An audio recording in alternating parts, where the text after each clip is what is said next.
Assalamualaikum warahmatullahi wabarakatuh. Alhamdulillah wassalatu wassalamu ala rasulillah wa ala alihi wa ashabihi ajma'in amma ba'd. Mahitavat සහෝදරවරුනි සහෝදරියනි, අද දින අප බැලීමට යන මාතෘකාව වුලු යනුවෙන් හඳුන්වන්නේ කුමක්ද? ඒ වුලු කෙසේ කළ යුතුද? ඒ වුලු කිරීම නිසා අපිට ලැබෙන භාග්‍යයන් කවරේද? ඒ වුලු නිෂ්ඵල වන කාර්යයන් කවරේද යන කාරණාවන් ගැන අපි අපේ අවධානය යොමු කිරීමටයි මේ යොමු වෙන්නේ. මිත්‍රවරුනි, විශේෂයෙන්ම ඉස්ලාම් ආගම පිරිසිදුකම ගැන තම අනුගාමිකයන්ට වැඩියෙන් අවධාරණය කරන ධර්මයක් හැටියට හඳුන්වන්නට හැකියාව තිබෙනවා. මුස්ලිම්වරුන්ට තම ජීවිතයේ දෛනිකව දිනකට 5 වතාවක් ඉටු කිරීමට අනිවාර්යයි අවධාරණය කරන ලැබූ සලාතය නැමැති වගකීම ඉස්තරම් වූ වගකීමක්. ඒ වගකීම ඉටු කිරීමට පෙර පුද්ගලයෙක් තමන් එදිනදා තමන්ගේ ඇඟේ කිලුටු වෙන ස්ථාන යම්කිසි පිළිවෙලකට විශේෂයෙන් නබිනායකතුමා කියපු ආකාරයට තමාව පිරිසිදු කර ගැනීම, මෙයටයි වුලු යනුවෙන් කියන්නේ. වුලු යනුවෙන් කියන්නේ වතුරෙන් තමාව යම්කිසි අවයවයන් කීපයක් පිරිසිදු කර ගැනීමේ ක්‍රියාවලියට. නබිනායකතුමා පැවසූ පුවතක් ගැන අබූ හුරේරා රදියල්ලාහු අන්හු තුමා මෙසේ වාර්තා කරන්නේ. එනම් වරක් නබිනායකතුමා ඇසුවා, මගේ මිත්‍රයනි, මම ඔබලට දැනුවත් කරන්නද අල්ලාහ්ගේ වැඩියෙන් පව් සමාව අත්කර දෙන්නා වූ, එවැගේම අපගේ ස්ථානය උසස් කරන්නා වූද ක්‍රියාවලියන් කීපයක් ගැන ඔබලාට දැනුවත් කරන්නදයි නබිතුමා විමසා සිටි අවස්ථාවේ එතුමාගේ මිත්‍රවරුන් පවසන්න දේවදූතේනි යනුවෙන් පැවසුවේ. ඒට නබිනායකතුමානෝ එනම් පුද්ගලයෙක් පරිපූර්ණව වුලු ගැනීම, තමන්ට අප්‍රිය තමා පිළිකුල් කරන අවස්ථාවන් වලදී වුවද පරිපූර්ණව වුලු කර ගැනීම, එවැගේම වැඩියෙන් දේවස්ථානය කරා පියමන් කිරීම සඳහා අපි අඩි තබා ගමන් කිරීම, එවැගේම එක් සලාතයක සිට තවත් සලාතය ඊළඟ සලාතය දක්වා ඒ ඊළඟ සලාතය විමසිල්ලෙන් බලාපොරොත්තුවෙන් සිටීම යනුවෙන් පැවසුවේ. මිත්‍රවරුනි, මෙයින් අපි තේරුම් ගත යුතු කාරණාවක් තිබෙනවා. එනම් අපි පිළිකුල් කරන අප්‍රිය, අපිට අකමැති වෙලාවන් තිබෙනවා වුලු ගැනීමේදී. දිනකට 5 වෙලක් වුලු ගන්නවා නම් එයින් සමහර අවස්ථාවන් වලදී අපි අපේ ඇඟපත සෝදා ගැනීමට ප්‍රිය කරන්නේ. නමුත් දිනකට වැසි දවස්වල, සීතල දවස්වල අපි කාර්ය බහුලව සිටින අවස්ථාවන් වලදී අපි ළඟ වුලු තිබෙනවා නම් ඒ වුලු සමගම අපි සලා කිරීමට කැමැත්තක් දක්වන්නෙමු.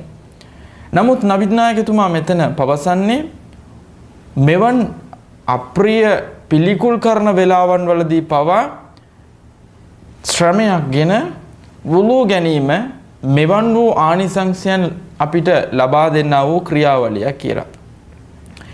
එවැගේම නබිනායකතුමා තවත් ස්ථානයක පැවසුවා, මෙම වුලු ගැනීම තුළින් ඒ පුද්ගලයා විසින් ඒ අවයවයන් වලින් කරන ලද පව්වලට, කුඩා පොඩි පව්වලට එය වන්දියක් යනුවෙන් නබිනායකතුමා පවසලා තිබෙනවා.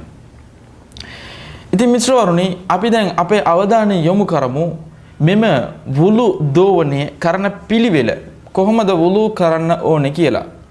විශේෂයෙන් වුළු දෝවණය කිරීමට යන තැනැත්තා පිරිසිදු වතුර තිබෙන ස්ථානයකට ගොස් ප්‍රථමයෙන්ම බිස්මිල්ලා යනුවෙන් පවසා අනතුරුව තමන්ගේ අත් දෙක මැණික් කටුව දක්වා තුන්වරක් සෝදාගත යුතුයි.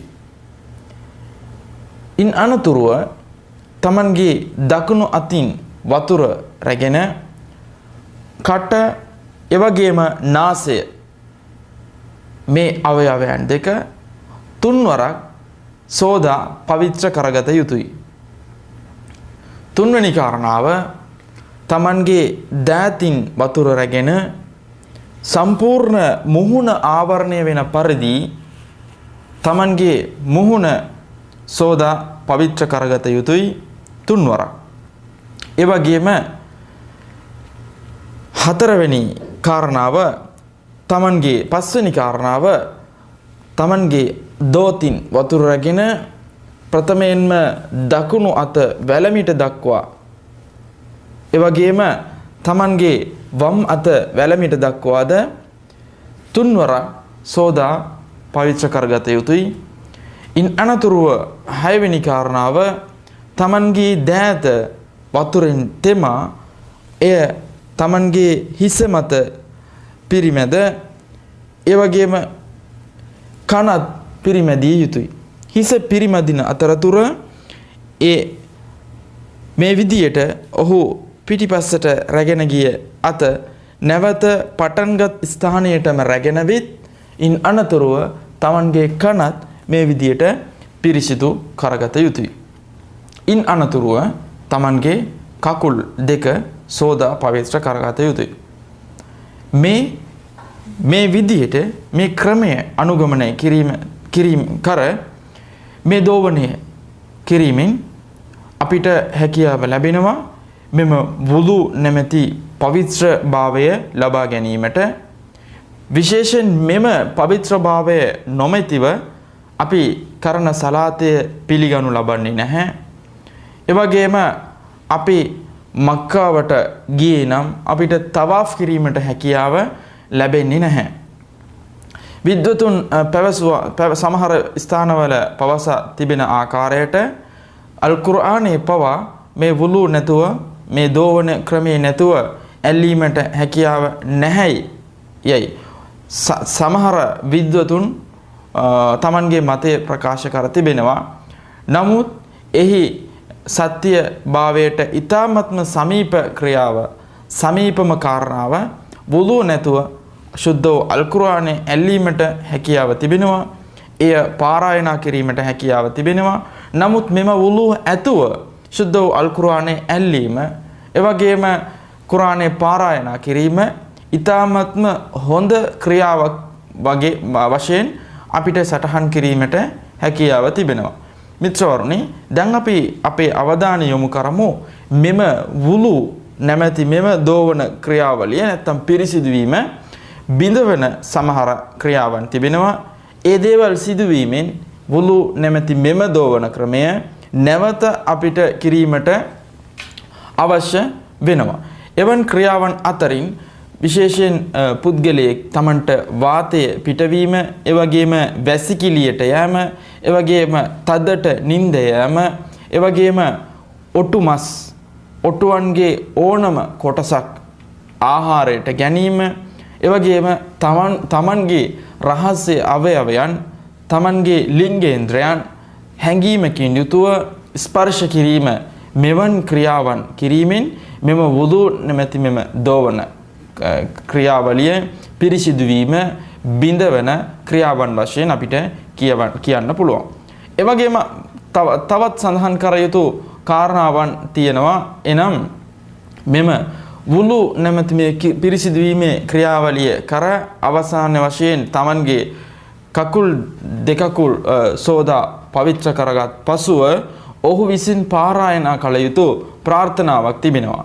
ඒ ප්‍රාර්ථනාව තමයි අෂ්හදු අල්ලා ඉලාහා ඉල්ලල්ලාහු වහ්දහු ලා ශරීක ලහු وأشهد أن محمدا عبده ورسوله اللهم اجعلني من التوابين وجعلني من المتطهرين මෙම ප්‍රාර්ථනාව සියලුම දෙනා වුළු දෝවණය ගැනීමෙන් අනතුරුව පැවසිය යුතු වෙනවා. නබි නායකතුමා පැවසූ පුවතක්ගෙන උමර් ඉබ්නුල් ඛත්තාබ් රදියල්ලාහු අන්හු තුමා වාර්තා කරන විට ඔබලාගෙන් කවරෙකු පරිපූර්ණව මෙම වුළු දෝවණය කරගන්නේද ඉන් අනතුරුව ඔහු මෙම ප්‍රාර්ථනාව කියන්නේද එනම් අෂ්හදු අල්ලා ඉලාහා ඉල්ලල්ලාහු වහ්දහු ලා ශරීක ලහු ව අෂ්හදු අන්න මුහම්මදන් අබ්දුහු ව රසූලුහු යනුවෙන් තිබෙන මෙම ප්‍රාර්ථනාව පවසන්නේද ඔහුට ස්වර්ගයට පිවිසීම සඳහා දොරටු 8ම විවෘත කරනු ලබන බවද එම දොරටු 8න් ඔහුට කැමැති දොරටුවෙන් ඔහු ස්වර්ගයට ඇතුල් වීමට හැකියාව ලැබෙන බවද නබි නායකතුමා පැවසූ පුවතක් ගැන බුඛාරි ග්‍රන්ථයේ සඳහන් වෙලා තිබෙනවා. මෙම කරුණු කාරණා වලට අමතරව වුළු ගැනීමේදී ඒ පරිපූර්ණව ගැනීම ඊ타මත්ම වැදගත් දෙයක්. අපිට දැඩි වතුර හිඟයක් පවතින අවස්ථාවන් වලදී එක් සැරයක් පමණක් අපේ දෑත් අපේ මුහුණු අපේ අත්වල් සෝදා ගැනීමට හැකියාව තිබෙන නමුත් පරිපූර්ණ වුළු ගැනීම කියන්නේ ඒ සියලුම අවයවයන් තුන්වරක් සේදීම. විශේෂයෙන් ඔළුව අපේ හිස හා අපේ කන් දෙක පමණක් එක සැරයක් අපි සේදිය යුතුයි.